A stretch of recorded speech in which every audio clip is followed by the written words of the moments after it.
And Football at 4 is powered by the Inside the Birds podcast. It's brought to you by the Fanatics Sportsbook at Ocean Casino Resort in Atlantic City. Geoff Mosher is here today. He'll join us for today's Football at 4. As you just heard from Nick Sirianni moments ago, Football at 4, of course, here on the Sports Bash. And you take a look back at the Eagles' win 20-17 over the Kansas City Chiefs. Hey, listen, you go on the road in the NFL, it's tough to win. You go on the road in the NFL against a team that has had the run that the Chiefs has had, it's even more impressive. Now, I think we can all agree that this Chiefs team, on first sight doesn't really overly impress us, but they had a lot to play for. They were playing basically to get out of 0-2 possibilities, which we all know what 0-2 does to a team, and it's the third straight loss for the Chiefs. Let's bring in Geoff Mosher from the Inside the Birds podcast and get his takeaways on that Eagles win, which, 20-17, probably closer than it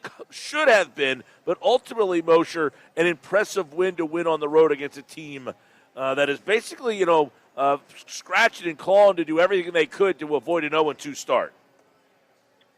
Yeah, I mean, when you say closer than it should have been, I mean, they were playing a pretty good team in Kansas City. I mean, if you're saying they shouldn't have allowed that to get beat over the top in that situation, I would agree. That's kind of something that they'll have to work on because you had that game in the bag. But they had a double-digit lead there for, the second half when they went up 20-10, and they had frustrated the Kansas City offense and defensively played really well. And, offensively, it was a grinded-out affair for them. I think I'm a little surprised by, I don't know, I guess there's this sort of what's wrong with this passing offense and Kevin Patullo vibe that I'm sensing on social media and even listening to the show a little bit. And, I wrote a story on PhillyVoice.com today, Mike, and it came out an hour before Nick Sirianni's press conference. And it's always good as a writer when you kind of break something down after watching the tape and then the coach says the exact same thing. So I know I'm on the same page here. They're just not getting as many explosive plays, and it's only been 2 weeks, as they were last year. There have been no Saquon Barkley runs over 16 yards. And then yesterday, there were probably 4 of those one-on-one situations on the outside that Jalen Hurts typically feasts off of, and he only hit 1 of them instead of 2 or 3 or all 4. And so that sort of, to me, makes up the difference from why they're about 60 or 70 yards behind where they typically are in their per-game offensive averages. The explosive plays aren't there. Yeah, I mean, obviously, that's the big thing is the pass game is just not there. Again, last year we had a lot of similar questions, like what's going on with the pass game? How come it's not so explosive? How come there's not a lot of big plays in the offense? Do you sense, then, that those are coming down the road? That's the only area where I would sort of disagree with what Nick Sirianni said, because I think he had to say it as a coach, where he said he'll work on it in practice, they'll get better at it. But, you don't work – you work on your plays. Saquon Barkley not having a 60 or 70-yard run isn't something that's going to be perfected in practice. I mean, those come in bunches. Did we lose you, Geoff? Sounds like we might have lost Mosher there. He'll get him back on the phone here on the Sports Bash Live. And you talk about the pass game here. That's the thing. I'm not ready to say, look, this pass game can't come together. I think they have to kind of build together and kind of grow this pass game together. But you're not seeing a lot of the shots down the field. Early in the game, there was a report from Mike Garafolo on the NFL Network that they were going to try to get A.J. Brown involved in the game early, and they did that. So, Geoff, if you want to kind of continue to expand on what we see from this passing offense through 2 weeks and then where it could go, really. Yeah, and I was just saying, what do you work on? I mean, you run your offense, and you're hoping that you're going to hit those plays pretty soon, down to AJ or Devontae, and they finally got one of Devontae. And I'm sure with the Rams coming to town, we all know what happened last year twice. I'm sure Saquon Barkley's licking his chops, and he'll get an explosive play. But, Mike, there's nothing different about the design of the offense, the play calling offense. I just watched it all, and it's not like I know everybody's circling Kevin Patullo, but I don't think he's doing anything from a formational or a strategic standpoint that's much different. Jeff, what'd you think of the offensive line? Because I thought there was a lot of time for Jalen Hurts, and that would be Great part job. of the pass game here, is how come there was a lot of time but not a lot of success in the pass game? I thought they did a great job. Honestly, I was writing down notes, and the one bad job I thought they did was, I think it was the first play, not even the first play. It was the first run Saquon had where Landon Dickerson allowed inside pressure, and Saquon got stopped. But, for all the blitzing that they did, especially those zero blitzes, that requires a lot of communication, a lot of the correct slide protections. And from Jalen Hurts, it requires knowing that there's going to be a free rusher because those blitzes are designed to break down your protection schemes. And I thought he did a good job of getting rid of the ball and not taking a boatload of sacks and turning the ball over from that standpoint. Yeah, the offensive line in the pass game gave him a lot of time, as you kind of talked about. 22 carries, 88 yards for Saquon Barkley. It seems like he has some room to run. He just hasn't had that big run yet to where he gets that 125, 150 yard. But I thought they did a good job in the run game yesterday. Not the Eagles running or the Chiefs against the run, you mean? No, I thought the Eagles up front did a good job, and that it was just more that Barkley couldn't get that second level bust one open. That's where he generally gets you. But 22 carries for 88 yards. I thought for the most part, they did a good job running the ball. They just didn't get the big play. Yes, that's true. I think the Chiefs do a couple of things really well. They set the edge very well, and they don't let Barkley get to the outside too often. If he did, he kind of had to fight and scratch and claw and stiff arm to get some extra yards. And so Saquon had his fair share of 3, 4, 5, 6-yard runs. And, he obviously had a nice 13-yard touchdown run that was interestingly schemed, I'll say, because of the way they used Kylan Granson on it. But otherwise, the Eagles ran the ball deliberately, just get the explosives. And the Chiefs played a lot of two-shell defense, Mike, on first and second down. They were obviously not going to let the Eagles throw over the top of the defense early. And they were willing to allow some of those medium runs to Saquon and let them move the ball that way. But they were also really good tackling and wrapped up well and just didn't let him get that second year. Well, and Geoff Mosher's with us, Football at 4. And it felt like we're going to talk about the defense and how Vic Fangio really had a really good game plan, a lot different from the one before. You did see a lot of pressure, but it almost felt like the Eagles were so conservative on the offensive side of the ball because they didn't really fear Kansas City's offense.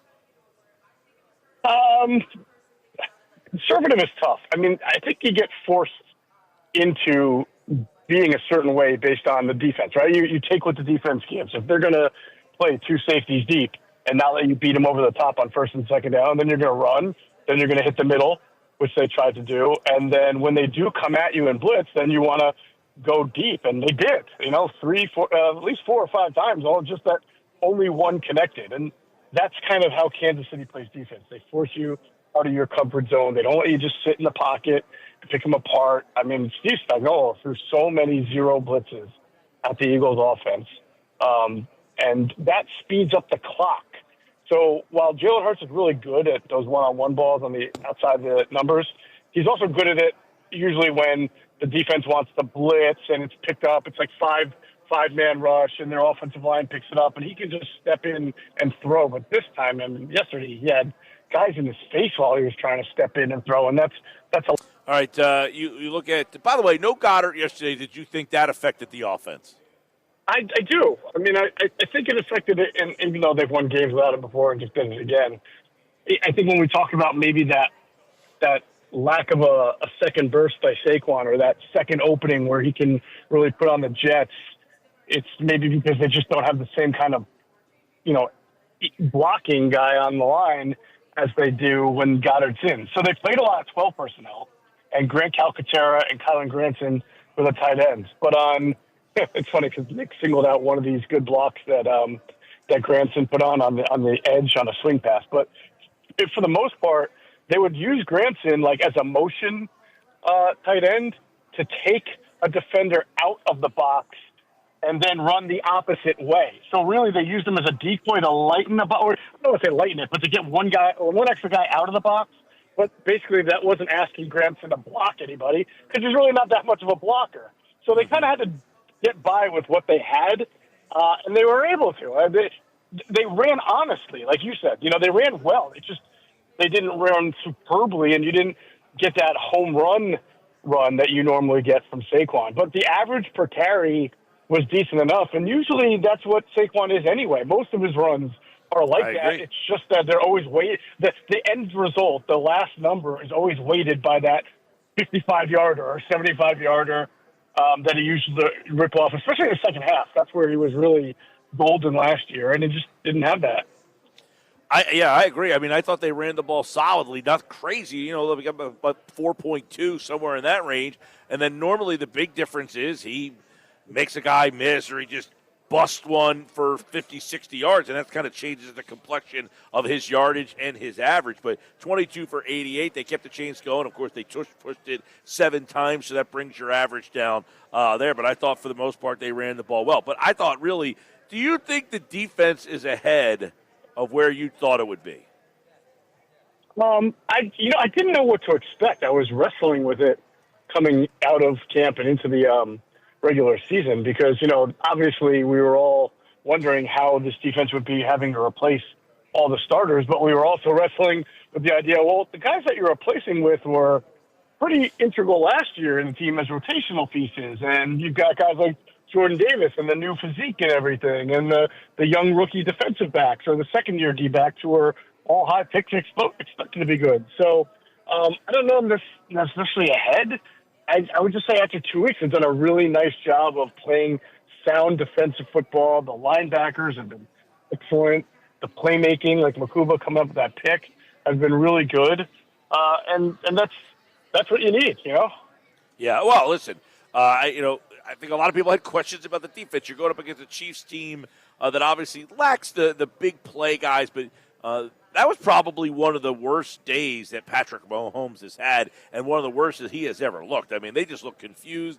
He just could not get into any rhythm yesterday. And I guess, you take a look at what Vic Fangio did. He didn't respect them at all, so he sent the house at them because he didn't think that anybody could get behind you. Yeah, it's funny. The Chiefs, we know Andy Reid. He does not like to keep guys in very often. In Pat, he wants 5 outlets, and they've been great that way because Mahomes is so good at getting the ball to anyone, like buying time. But because of those blitzes that Vic was throwing, many of them he either got a free rusher because he broke down the protection scheme, or he just sent one more than the Chiefs could block because they didn't keep Kareem Hunt or Pacheco in for pass pro. And so now it's on Patrick Mahomes to get rid of the ball. And I thought the big thing in that game yesterday, you can go, you watch on all 22 is, there were guys open and he threw high, he threw wide, he threw not with his feet planted. I mean, he's Patrick Mahomes. So there were a bunch of plays that he made that were incredible as well. But you could just tell that he was not comfortable because he had to throw the ball faster than he wanted to, which any quarterback has to do if you got a free rusher coming at you. And, Jeff, there were plays to be made, too. I mean, he obviously missed the one where Adoree Jackson collided with somebody. I mean, Thornton's running way. He had plays to make, and he did not make them yesterday. And this is football. Like, the Chiefs, everybody can say, and I'm hearing a lot of this, like, bury them, they're done, they're not the same.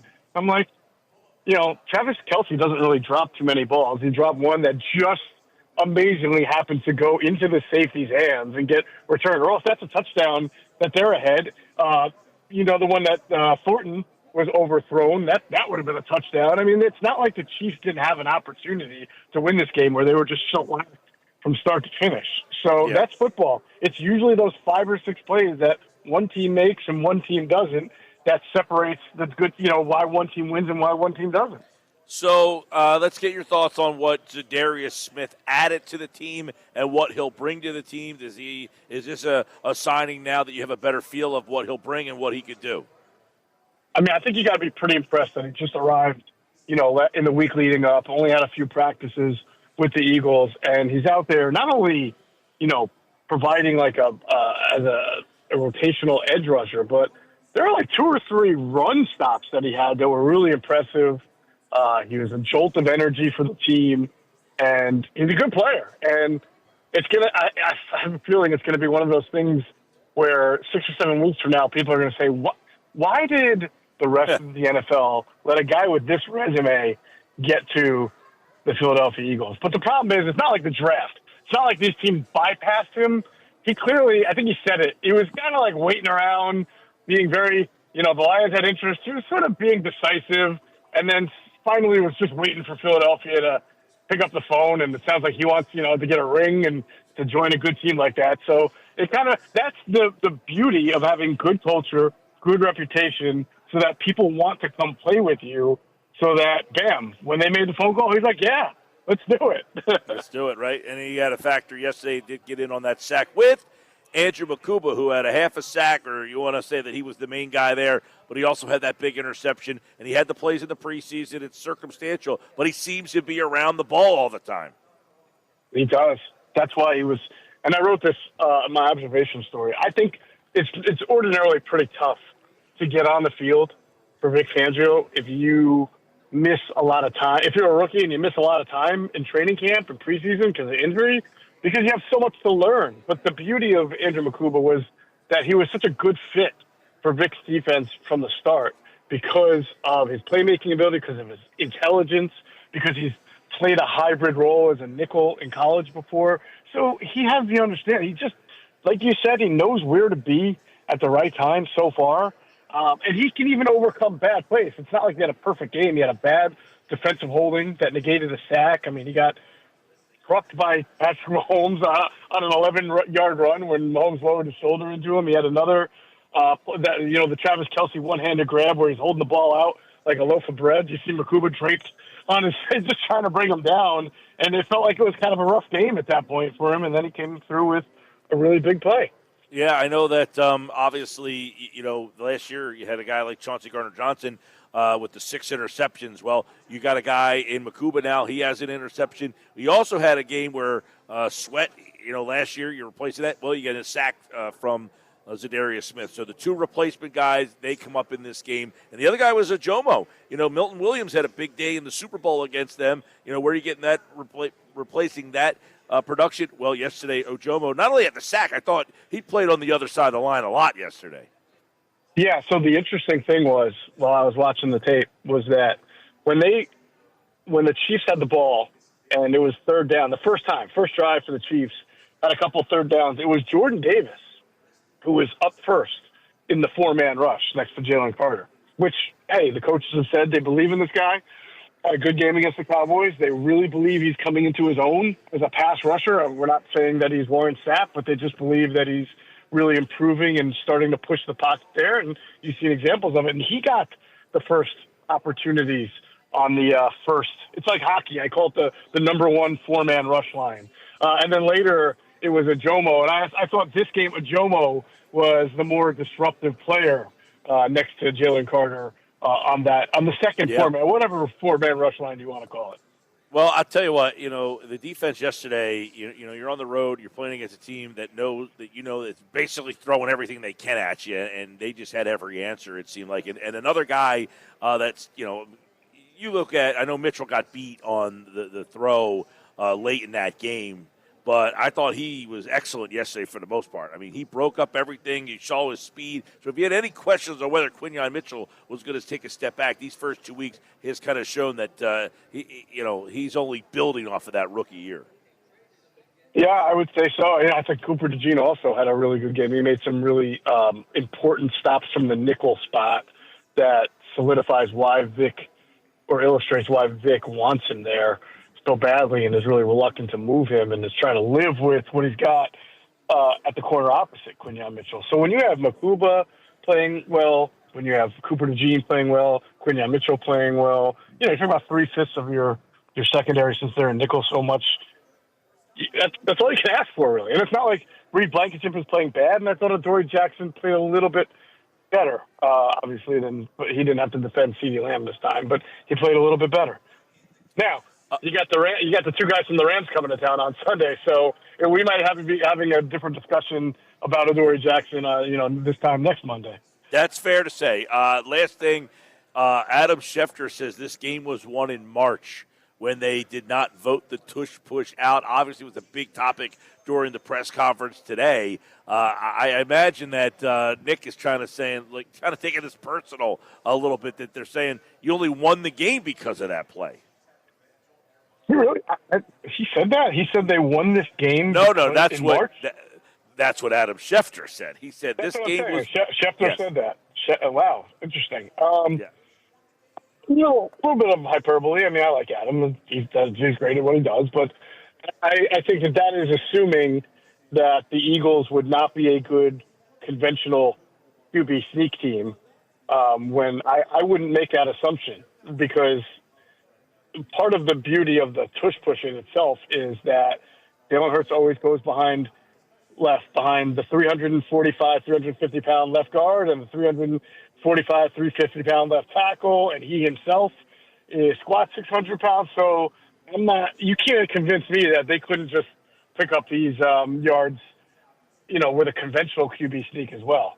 Which is essentially what Nick was saying today. We have a lot of things that we could do, but, we don't know. We don't see those other things. We see this play 7 times they ran it yesterday, and it helped them get a win 20-17 over the Chiefs. The Eagles are 2-0. The Chiefs are 0-2. It's on to L.A. to take on, actually the game is here in Philadelphia, and, of course, you can listen to it right here on 97.3 ESPN. The Inside the Birds guys have plenty more on it. Check out the Inside the Birds podcast. Mosher is back on Wednesday. Thanks, man. You got it. Talk to you Wednesday.